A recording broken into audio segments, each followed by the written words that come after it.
And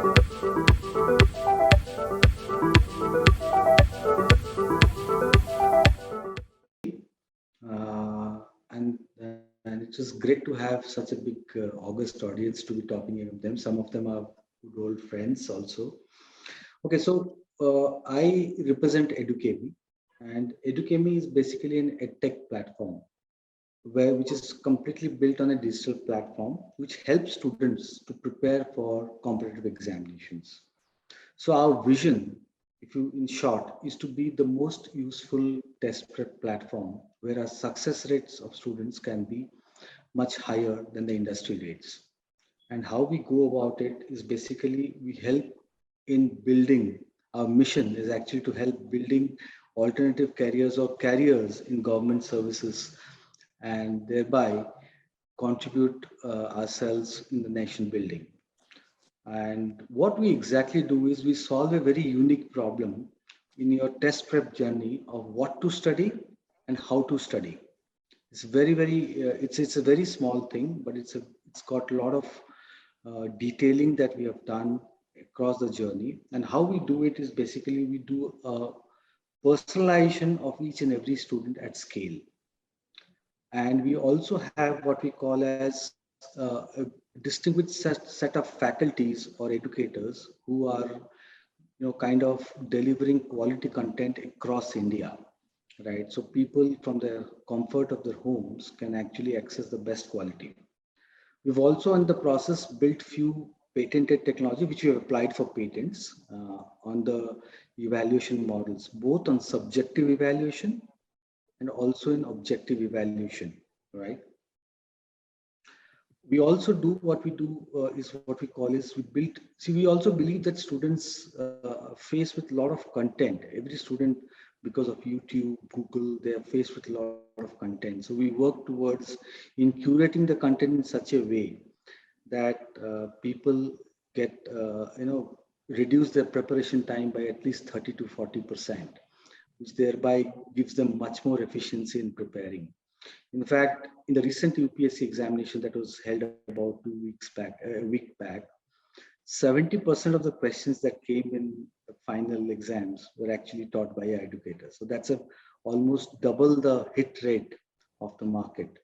So that's how we have done. And in the classes also, what we've done is we've also got a 2 tutor model. So one tutor for in class and another tutor for post class summary.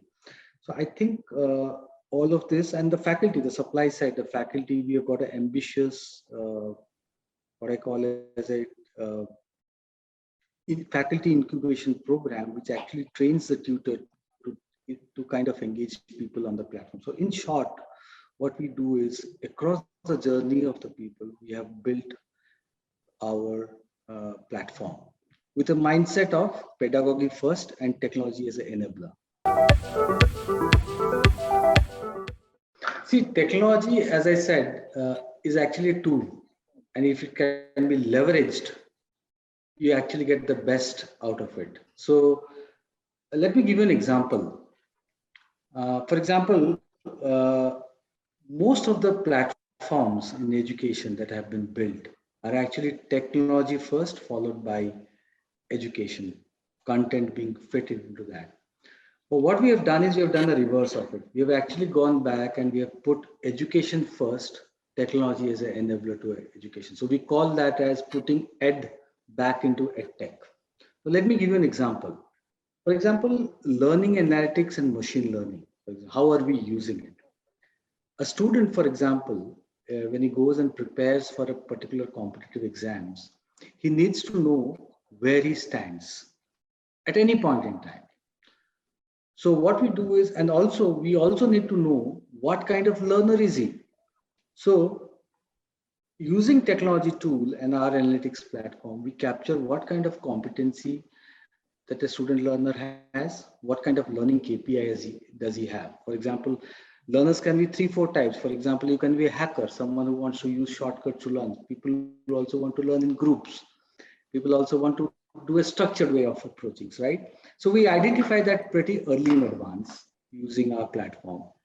And once we use them, we know what kind of content or what kind of process that we need to give it to him so that his learning becomes very, very effective. If there is a effective learning, the engagement goes up. If the engagement goes up, the customer word of mouth goes up, and we get a lot of referrals for that.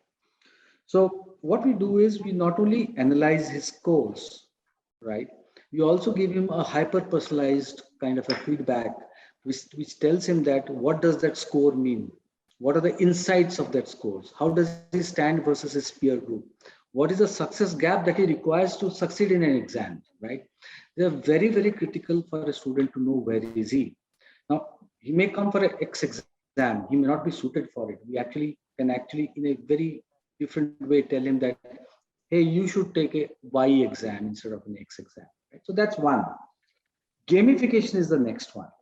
One is the gamification of content. That's one way of looking at it, which means what you do is you make your static content, the content which are like repetitive in nature, much more meaningful and engaged. Right? But what we also have done gamification is that we have started personalizing the feeds in the app. For example, if a particular customer is using a certain segment of content very, very often, we start to personalize that feeds to him so that his understanding become much, much more deeper.